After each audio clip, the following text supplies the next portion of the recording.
The Apple Tree. Simon won the title for being the smartest person in his town. One day, he woke up in an evil scientist's basement – oh, who would have thought? – who wanted to prove that Simon was cheating at each test. So he broadcasted the event live on social media to prove his point. He said, "All right, Simon, I'll ask you a simple math question. A farmer in California has an apple tree in his backyard and supplies the fruit from the tree to a local grocery store. On Sunday, the store owner called the farmer to see how much fruit he'll deliver on Monday. The farmer knows that the main trunk has 26 branches. Each branch has exactly 15 boughs, each bough 8 twigs, and each twig 1 fruit. How many oranges will the farmer deliver?" Simon immediately gave the correct reply. Can you?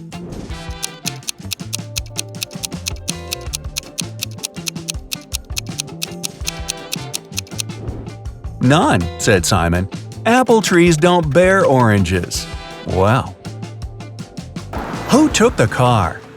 Mr. Ronald returned home from his 3-week vacation only to find his car missing. He left 3 of his employees at work to take care of the house, but none of them were there when he returned. To catch them off guard, Mr. Ronald video called each one. Sean said he was on the bus back home after a long night out. George said he was heading to school for his lecture, but he could pop by to help him find his car. Chris said he had just arrived at his hotel room in Italy and had no idea what happened with the vehicle. Right away, Mr. Ronald knew who was lying.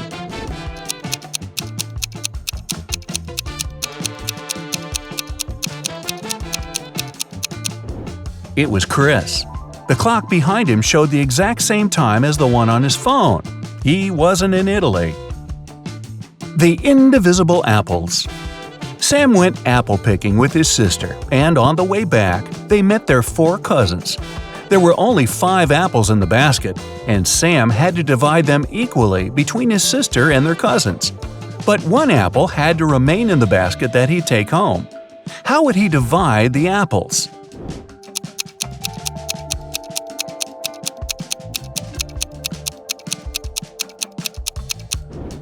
He'd give 4 apples to his 4 cousins, leaving 1 apple in the basket for his sister, and walk home with her.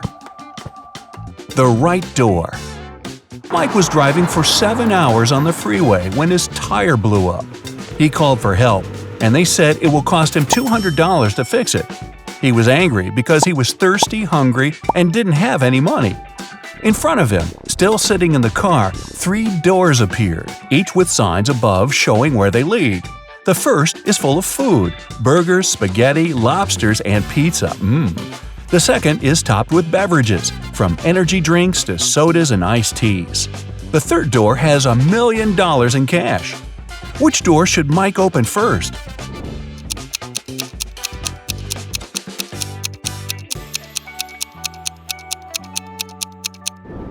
His car door. Where's he hiding? Jim escaped from prison on Saturday. The police had been patrolling the town he was last seen in until they got a tip. A neighbor saw him entering one of these 3 houses, but he couldn't remember which one. The police took a closer look at the houses and arrested him. How did they find out the correct house?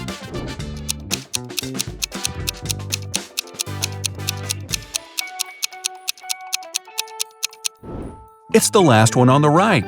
The car is facing the road, a common technique people on the run use to get away without losing time.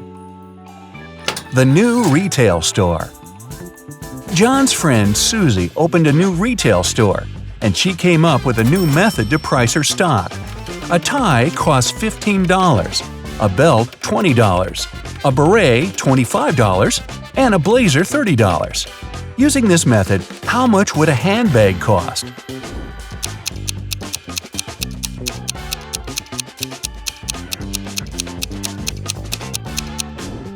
$35. She's charging $5 for each letter you need to spell a clothing item. The correct path. Luke was hiking in the mountains for 2 days when he got lost. He came across 2 paths. One leads to a nearby town, and the other one will get him lost forever. There are two twin girls there who know which way leads to the town. Luke can only ask them one question, but there's a catch. One of the girls always lies, and the other always tells the truth. And Luke doesn't know which one will be truthful. 25 minutes later, Luke arrived at the nearby town. What did he ask the girls?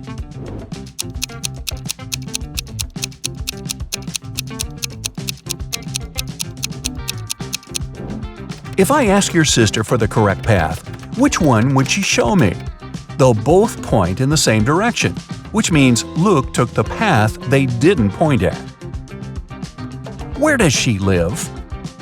Mia left her mother's home because they had a big argument. Her mother wanted to know where her daughter was going, but when she got back home from work on Tuesday, Mia was still missing.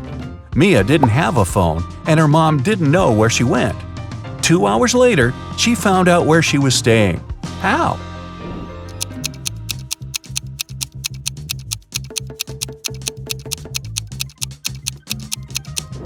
She dialed the last number on the phone and told the person on the other side that they'd won the lottery. She told them they needed their name and address to give them the prize. The Lost Suitcase. Jenna and Neil got back from their holidays in Hawaii. Upon returning, they discovered that their suitcase never made it into the baggage claim area. It was either lost or taken by somebody. The briefcase had a lock on it. When airport security showed up, they questioned 3 people with some convincing alibis. The steward said he checked the plane and couldn't find any luggage. The captain said the suitcase was probably forgotten in Hawaii, but nobody would open it because it was locked. The airport security guard said he just called the airport in Hawaii, and nobody knew what happened. Immediately, the police arrested the captain. Why?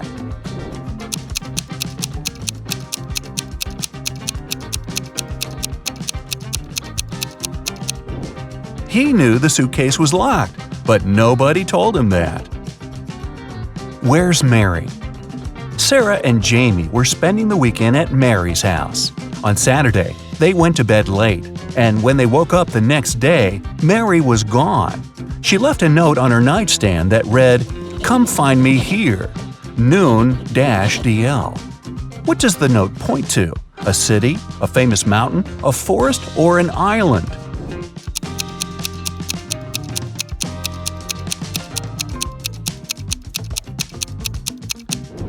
A city. If you unscramble the letters, it reads London. The break-in. Susan's apartment was broken into the day before Halloween. When she went home from work and saw the mess, she called the police. The door didn't have any signs of a break-in, just an open window. The detectives questioned 3 of her neighbors. Mrs. Ruth was knitting a pair of gloves for her great-granddaughter. Michael said he was working a 14-hour shift the day before, and he was sleeping all day. Dennis said he had broken his leg and didn't leave his home for 3 weeks. The police immediately knew who was guilty.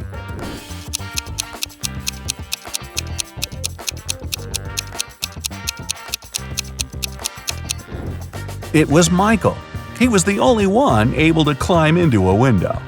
Wait a minute, you don't think Granny could do that? You should see her doing burpees.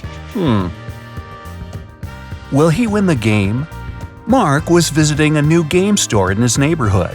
That day, staff members were giving away free games if the customers answered their questions correctly. Mark got in the queue and waited anxiously to see if he'd get the board game he wanted. When his turn arrived, the staff member said, "What has 6 faces but doesn't wear makeup, has 21 eyes but can't see?" Mark was relieved when he heard the riddle, and as soon as he answered, he got the game. What was his reply?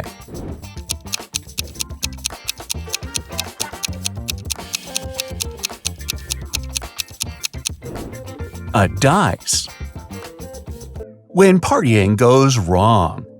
Mason, Jacob, Susie, and Edward were having a party at Edward's place. The next day, Edward was found unconscious, and none of the 3 friends knew what happened to him. When the police showed up, they found a note next to Edward's calendar. It read 3, 4, 9, 10, 11. Immediately, the detective knew who did it. What about you?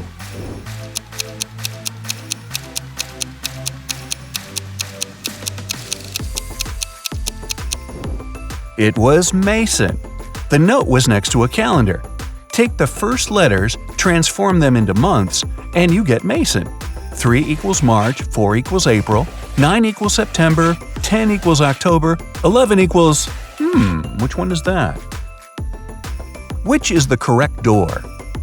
Shane is an archaeologist who snuck into some underground caves in Egypt. When the guards spotted him, they started chasing him. He ran fast and came across, guess what? 3 doors. Behind the first one were 4 aggressive crocodiles. Behind the second was an explosive device that would go off in 5 minutes. And behind the third was a dirty pond filled with bacteria and parasites. Which door should he pick?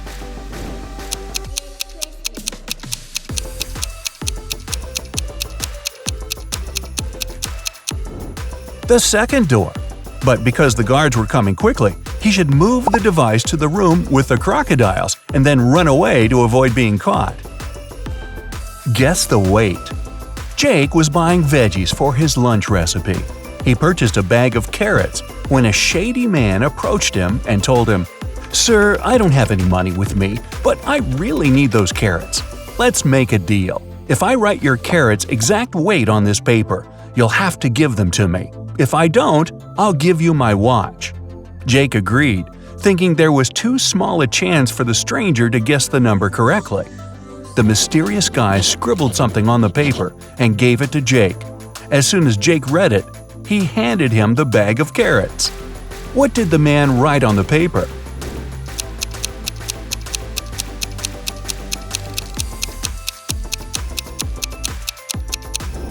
Your carrot's exact weight, just like he said he would.